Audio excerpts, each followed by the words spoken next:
Firstly, I think it's important that we look where we come from.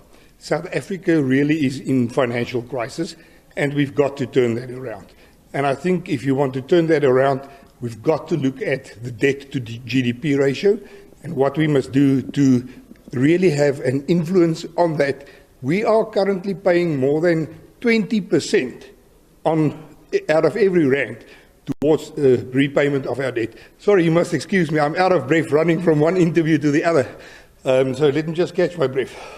So we are standing now at 75% of a debt to GDP ratio, where 15 years ago we were standing on 28%.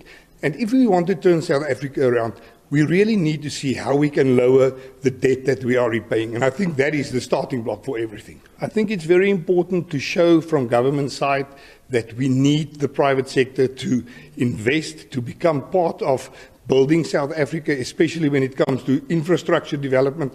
So the private sector one, and then we have, as the DA, been speaking a long time about the expansion of the zero-rated VAT food basket. People out there simply cannot afford all their day-to-day payments that they've got to do. And there are quite a number of food items that, should the VAT on that be scrapped, will make it easier in the day-to-day living of a lot of people. Then if you look at infrastructure as well as rail, freight rail, we've got this rail system that's not being utilized at the moment.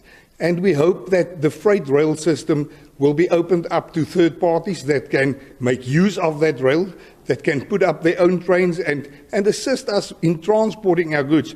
Our roads are being trampled by trucks. We not want to close down the trucking industry, but I think it's very important to have freight rail coming in as well. We've got no choice than to find each other. We cannot carry on the trajectory that we was. We all saw that. But we also saw the optimism that was created when this government of national unity was formed, when the DA entered this government. People out there, investors, all of a sudden has got confidence in what's going on in South Africa. Hopefully we can better our standing with regards to ratings and rating agencies, which will in turn make the payments that we pay towards our debt service cost lower. Currently, our debt service cost is the highest line item in our whole budget. We are paying more towards interest and debt service cost than we pay towards education, health, police, etc. And that should be turned around. We know that there will be cost cuts, but we from the DA side sincerely hope that that will not be applied to departments like education and health and social welfare, but that it be applied mindful of the needs of the people out there. I think that the main thing is that there must be a fiscal anchor being put in somewhere. We cannot carry on to borrow money. We must start to be a country that spends wisely. Where we spend, we must spend wisely, but we must also look at a lot of items that we are spending money on that's not yielding results. And we need to sort that out and stop putting money into bottomless pits. For example, there should be no more bailouts.